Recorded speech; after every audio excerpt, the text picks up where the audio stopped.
Kárpát-medence magyar értékközi feltárása sorában az Örvidékre is eljutottunk, amely ma Ausztriához tartozik. Néhány hasonló vonást leszámítva tulajdonképpen teljesen más jellegű világgal, más struktúrájú világgal találkoztunk, mint Erdélyben, vagy Kárpátalján, vagy a Felvidéken, vagy akár a Muravidéken, vagy Délvidéken. A másság két okra vezethető vissza, amely elég hamar világossá vált.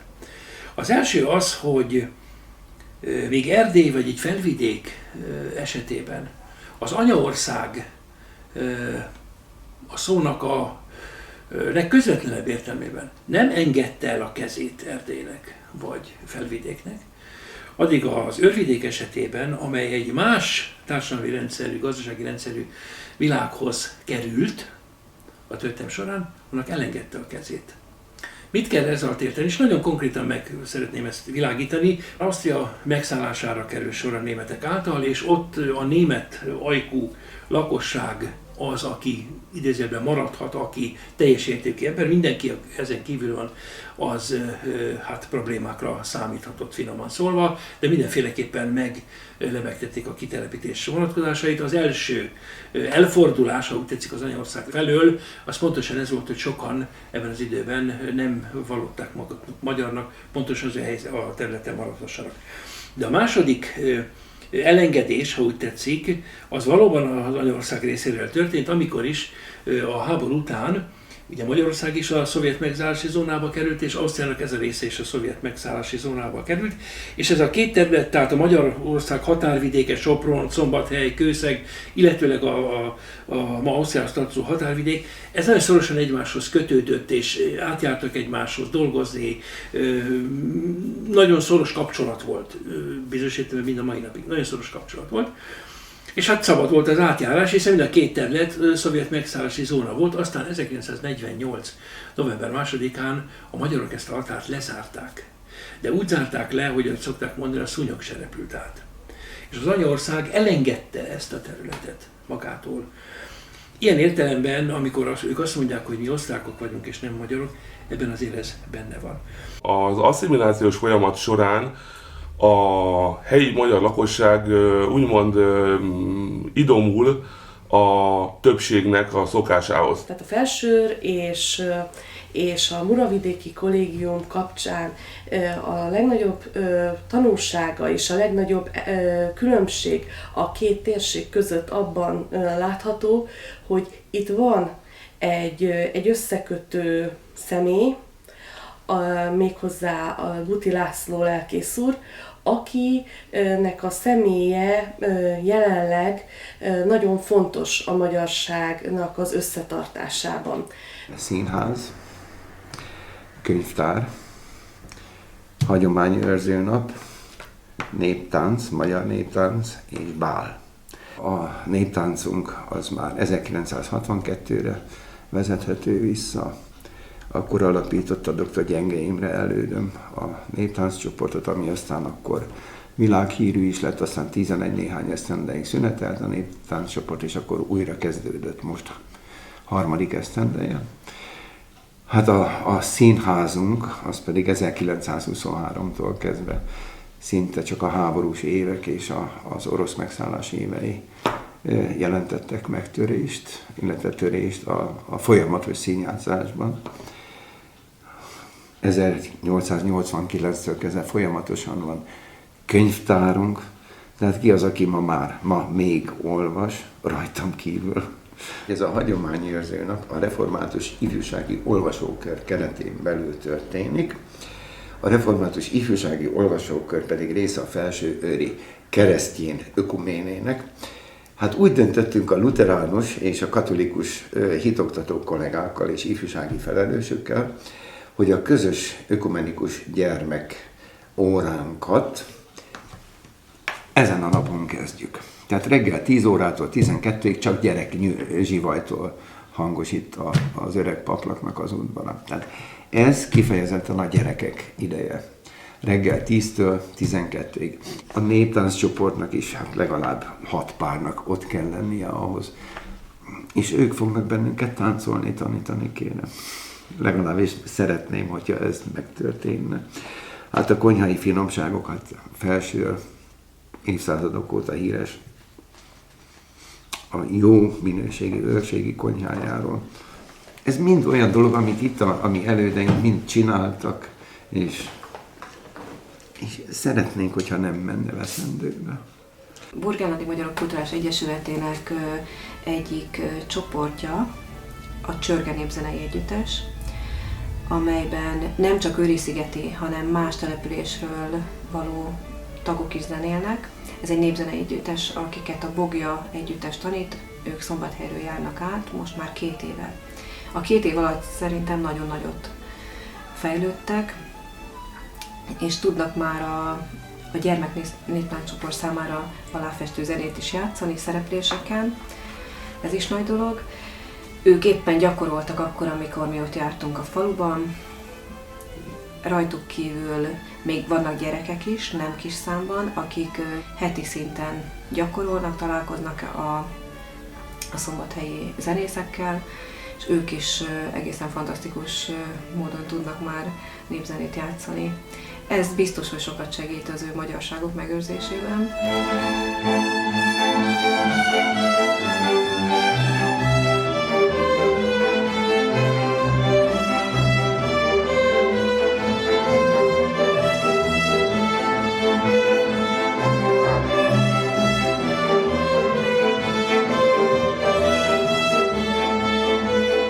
Az Egyesületünknek többféle csoportja van, meg mindenféle rendezvényeket vagy tanfolyamokat szervezünk.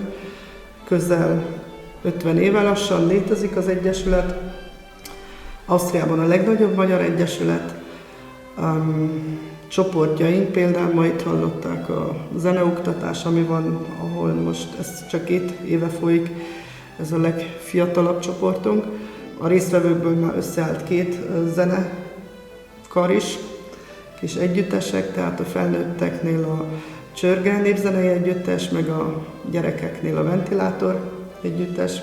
Van az Őriszigeti Magyar Néptánc Együttes, az Alsóőri Virgonc Néptánc csoport, felnőttek, és per pillanat 3 gyermekcsoport.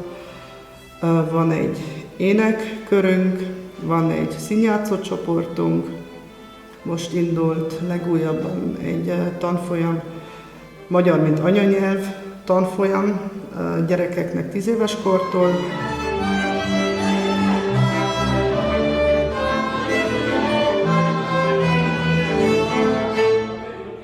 Hát az őriszigeti viselet sajnos nem igen maradt fel, már jó 200 éve eltűnt. Az lehet az oka annak, hogy az asszonyok el lettek temetve ebbe, és nem tartottak meg. Nem tudom, hogy lehet, hogy jött létre, hogy nagymamám megőrizte ezt a 2 kis kabátot, úgy mondtak nálunk, ami már ő a saját nagymamájától megkapta, amit rábíztak. Ugyanazokat a felsőket próbáltunk baratni újra, és kiegészíteni szoknyával és köténnyel. A szoknya az nálunk ilyen harangformájú volt, bokáig érő, és csak egy sima alsó ruhát vettek alá, nem volt meg ez a sok alsó szoknya, és abból is csak egyet vettek fel.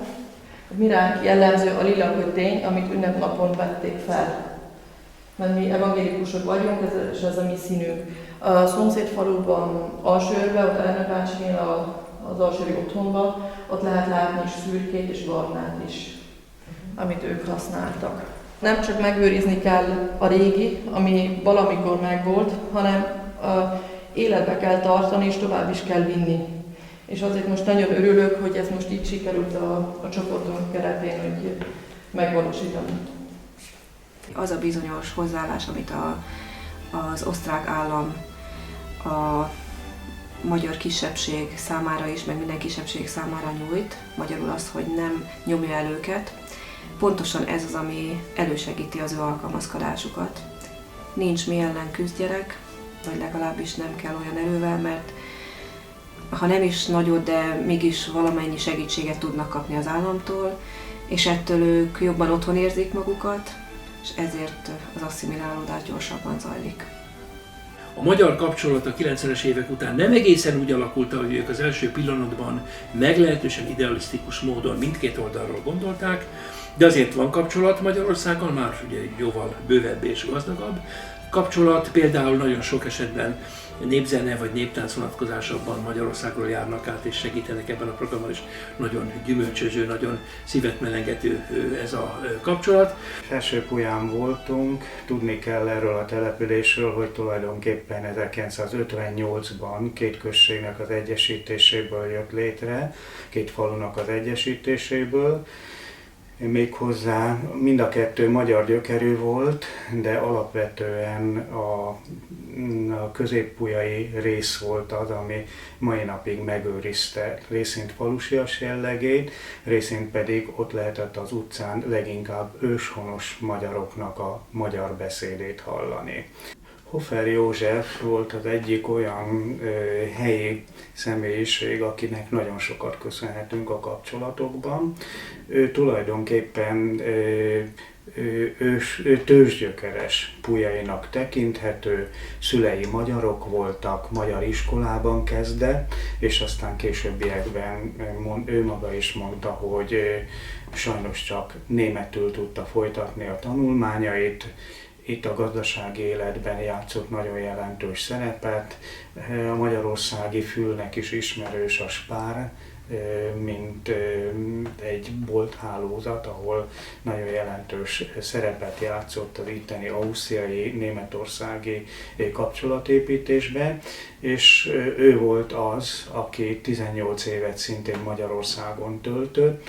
Az egyik legjelentősebb tevékenysége, hogy a MediaMarktot bevezette a magyar piacra. Puján 22% magyar létezik, és én meg teljesen magyar családból származok. Akár apu részéről, pedig Hofer a neve, udvari, nem rossz. Édesanyámnak leánykori neve meg Farkas volt. Édesanyám oldala Középpujáról, de hát hiszen az most már rég Felsőpujához tartozik. Édesapám meg ebből az utcából, ahol most itt vagyunk, egy pár házzal odébb. Az én unokáim, ezt most csak úgy közben mondom, a fiaimtól az volt a kérdés, hogy ha minket már nem tanítottál meg magyarul, ez anyanyelv, nem apanyelv, nekem nem volt erre időm, nem voltam otthon, de most nyugdíjban vagy, az unokákat tanítsd. Akár ritkán látom, mindegy 14 naponta, hetente is csak egy napot, de mindig is arra gondolkodok, hogy magyarul is velük. És nagyon gyorsan felkapják ezeket a pár szavakat, sose fognak jó megtanulni, de annyit, hogy egy keveset mégis. A magyarságot, a magyar népcsoportot itt Felsőpuján nyilvántartani. A nyelvet. Józsi, hogyha mondjuk valaki idegen Magyarországról ide téved a településre, hol hall magyar szót? Hogyha 20% pujai, vagy 22 szó szerint még mindig magyarul tud, akkor aközben mindenhol. Most, hogyha azt mondom, hogy kocsmába vagy étteremekbe, akkor akár a Domsicnál, akár Középpulyán, a Slögl kocsmába, hát ott vannak olyan asztalok, ahol csak magyarul beszélnek az emberek. Persze, hogy az a pechünk van magyarságnak itt Burgenlandban, hogy az öregek tudnak, a fiatalok nem. Magyarázom miért. Az öregebbek kihalnak, és így kevesebbek leszünk, vagy lennénk. Sok-sok magyar itt dolgozik, fiatalok megismerkednek, ideházasodnak, és új pujaiak lesznek azok, akik Magyarországról ide költöztek. Tudjuk nagyon jól, hogy a vegyes házasságok általában nem kedveznek a kisebbségi nyelv fenntartásának. Többnyire részint az államnyelv irányába billen el az a bizonyos kétnyelvűség, ha egyáltalán a családon belül kialakul, illetőleg a domináns személy az, aki viszi ezt a nyelvet, viheti ezt a nyelvet tovább, a kisebbségi nyelvet. Nehéz bevonni az embereket arra, hogy beszéljék a magyart, és merjék használni a magyar nyelvet. Mindenféleképpen egy meglehetősen önálló, önjáró, önmagában életképes, önmagát fenntartani képes közösséggel találkoztunk. Az intézmény rendszere nagyon sajátosan alakult, hiszen Galambos Iréneusz, aki a területen mint katolikus pap dolgozott, nagyon sokat tett azért, hogy főleg a 1956 utáni időszakban, majd a 70-es, 80-as években egy élő és fejlődő közösségé álljon össze az az emberanyag, aki Alsóörben él, és létrehoztak egy gyönyörű könyvtárat, későbbiek során aztán ebből nőtt ki a Magyar Média és Információs Központ, amely a régi iskolának a tetőterébe került elhelyezésre. Színjátszóköre van a közösségnek, tánccsoportja, énekkara van a közösségnek.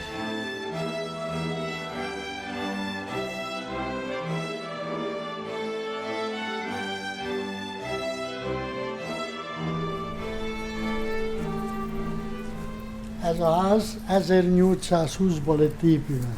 Szintén egy egyedi helyzet, 1973 óta egy Heimat múzeum, amely a helyi népi építészet, népi kultúra dolgain kívül nagyon sok régi mesterségnek a teljes eszköztárát bemutatja, amely már szinte teljesen eltűnt. Éppen ezért ez a múzeum, ez a Heimat múzeum tájház tulajdonképpen, amely Szabó Ernőnek a munkásságához tartozik, az ő szíve ügye, túlmutat Urgelandon, túlmutat a helyi vonatkozáson, országosan ismert és nagyon gazdag gyűjtemény. A fejlesztésére mindenféleképpen szükség volna, hiszen rengeteg tárgy van, amit nem is tudtak bemutatni, mert gyakorlatilag nem volt hely hozzá. De a paraszti kultúra, a népviselet és ezek a mesterségeknek az eszközei fantasztikus élményt jelentenek.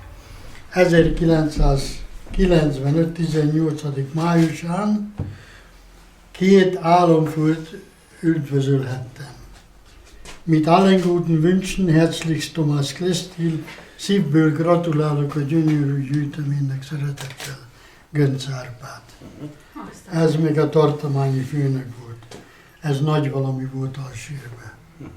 Ez egy nagyváros, egy 14 000 fős nagyváros, és hát nagyon nehéz volt eleinte, de utána bementünk egy templomba, és ott is találkoztunk egy nénivel, aki amint meghallotta, hogy magyarok vagyunk, magyarul beszélt velünk, és odajött és megkérdezte, hogy kik vagyunk, mik vagyunk, akkor rögtön vele megbeszéltük, hogy ha van kedve, akkor átmennénk majd hozzá, és ő Horák Márta, akihez másodszorra is visszamentünk. Ő egy nagyon aranyos magyar néni volt, aki 72-ben költözött Kismartonba, Szombathelyről, és tőle sok mindent megtudtunk, ő egyébként egy magyar szanár, és ő mondta, hogy nem csoda, hogy nem nagyon találkoztunk magyarokkal, és hogy nehéz dolgunk van itt, mert nem is nagyon vannak már itt olyanok, akik egyáltalán fölvállalják azt, hogy magyarok, hogy vannak magyar gyökereik, és beszélni már nem is nagyon beszélnek, még hogyha tudnak is pár szót. Szombathelyen születtem, ott is laktam, és ahol szüleim laktak abban a házban, az ő barátja orvos volt, és az orvosnak egy rokona Eisenstadti volt, és apukám küldött egy levelet, és mert ugye nem lehetett kijönni. Anyukám még csak egyszer jöttek ki. Egy évbe csak egyszer. Amikor ide költözött, akkor mennyire volt nehéz beilleszkedni itt, vagy milyen érzés volt? Nagyon nehéz volt. És mielőtt kijöttem, elbúcsúztam a nagymamámtól, és mondta nekem, hogy ne menj ki, soha nem leszel otthon. Soha nem lesz barátod. Annyiszor gondoltam rá. Nagyon nehéz volt. Nagyon.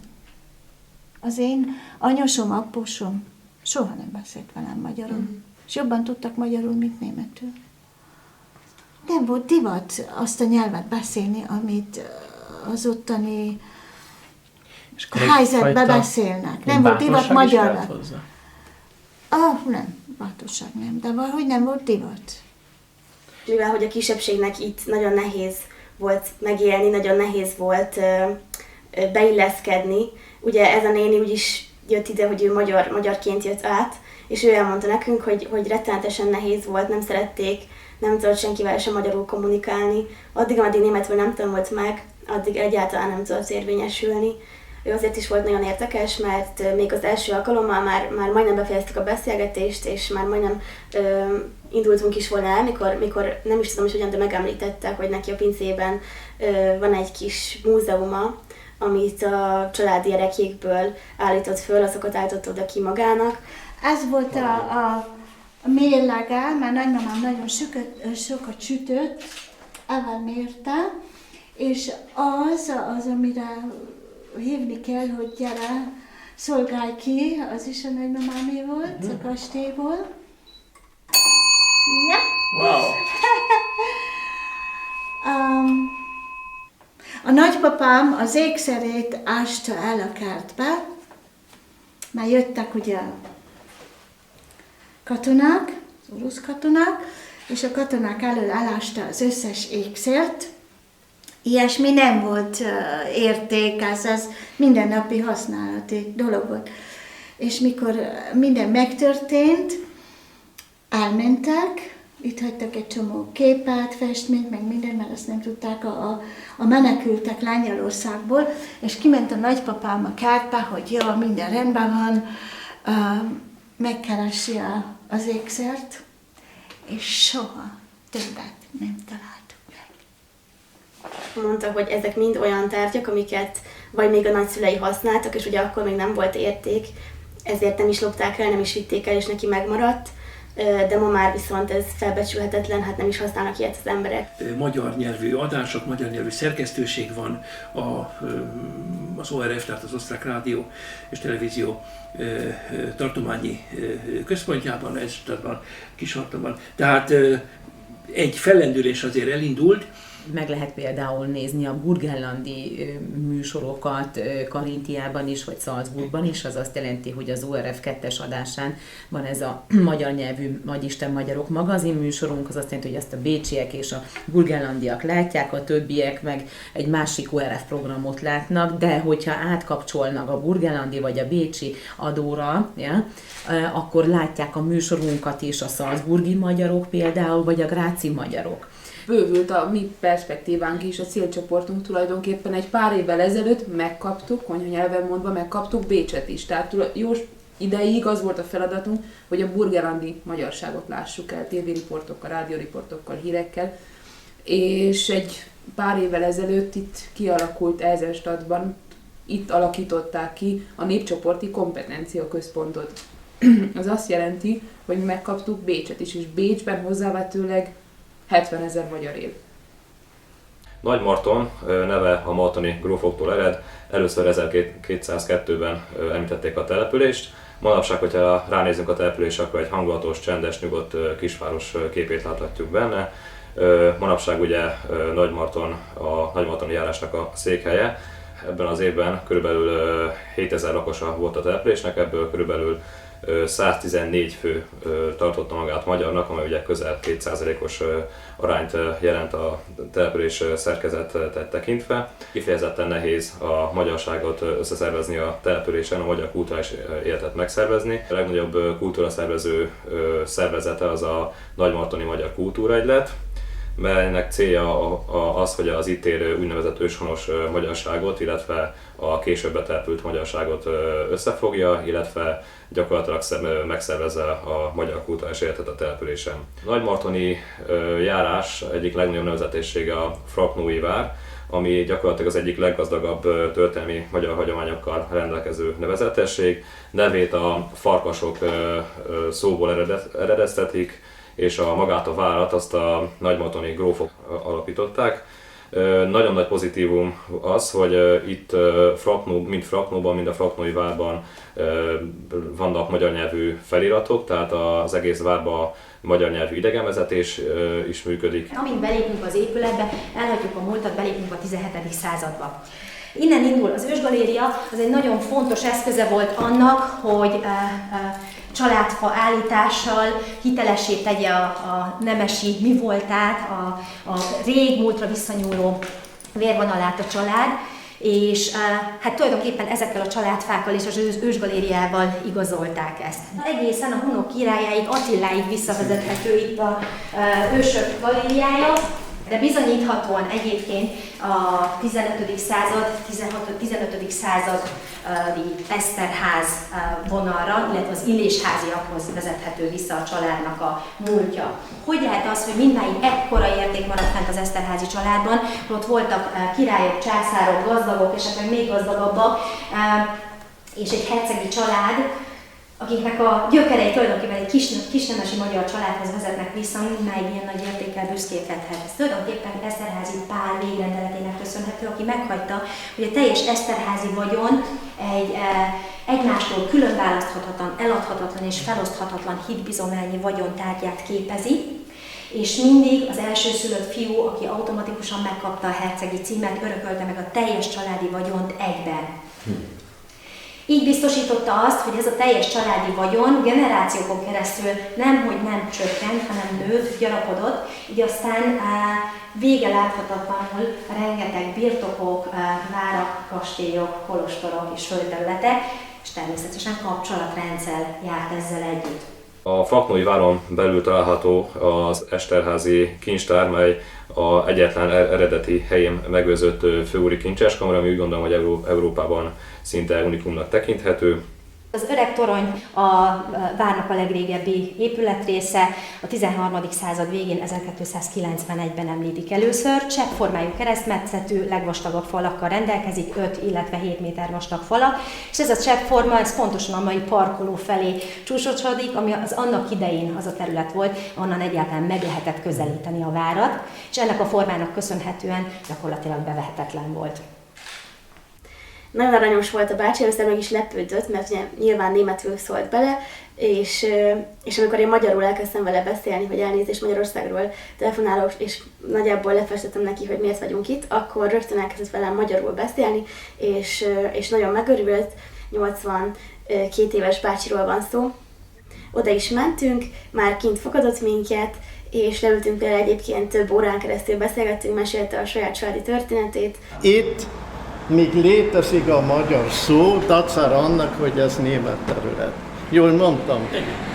Így van. A legkisebb magyar város volt a Trianon előtt. Ez volt egy magyar város, hogy kell mondani, szabad királyváros, 1921-ig, hát akkor osztrák lett, a Ruszt is, kivétel Sopron, ahol a nagyszüleim is éltek. Most a soproni Ödenburger nagymamám a gyerekeivel, tehát apámmal, testvérével németül beszélt, de magyar gimnáziumban magyar műveltséget kaptak. Úgyhogy az én apám, ez itt egy híres lokális híresség volt, Bence Laci bácsi, ő egész perfektül beszélt magyarul, mert 8 évig volt gimnáziumban. Én nem voltam gimnáziumban, csak egy magyar családhoz kerültem, hogy magyar szót tanuljak, ameddig nem volt vasfüggöny. Német ajkú már, de azt mondta, hogy ő német ajkú, de magyar érzelmű, és teljesen kutat a magyarság után. Van neki egy több mint 400 könyvből álló kis könyvtára, amit sajnos nem tudtunk megnézni, mert mondta, hogy most pont felújít, viszont nagyon sokat elhozott nekünk, hogy megnézzük azokat, és mindenféle folyóirat, mindenféle könyv és kötet volt ott. Neki az édesapja, Bence Laci bácsi egy olyan ember volt, aki még időskorában is képviselte a magyarságot, mert tárogatóval ott Rusz utcáin az embereknek mutatta, hogy mi ez a hangszer, és ő nagyon szerette, több helyre hívták, benne volt a rádióban is, tévében is. Volt a vasfüggöny, most egy magyar emigráns jöttek például Münchenből a Szabad Európának is a munkatársai. Hallottak, itt Rusztan van egy magyar érzelmű ember, aki tárogatózni, hát avval egy interjút csinálni. És én mondom, te papa, nagyon vigyázz, most te akarsz egy magyar vízumot, és itt csinálsz a Szabad Európa Rádiónak egy interjút. Hát ez ártatlan, egy kis tárokat és kis történelmi nyilatkoznak. Hát ez nem egy politikai műsor, mondom, vigyázz.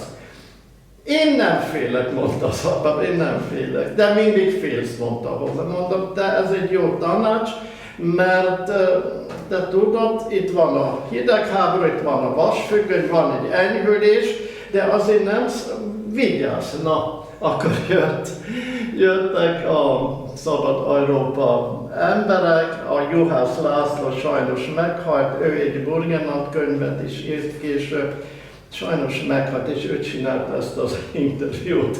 A családban létezik a magyar nemzet története, a 10 kötetből még 9 kötet megvan, és itt harmadik Ferdinánd magyar király, itt a koronázásról van szó, ő adományozta az én elődeimnek, a Gábriel családnak, mert én vagyok egy Vencel, a Gábriel családnak annyi részről a nemesi címet.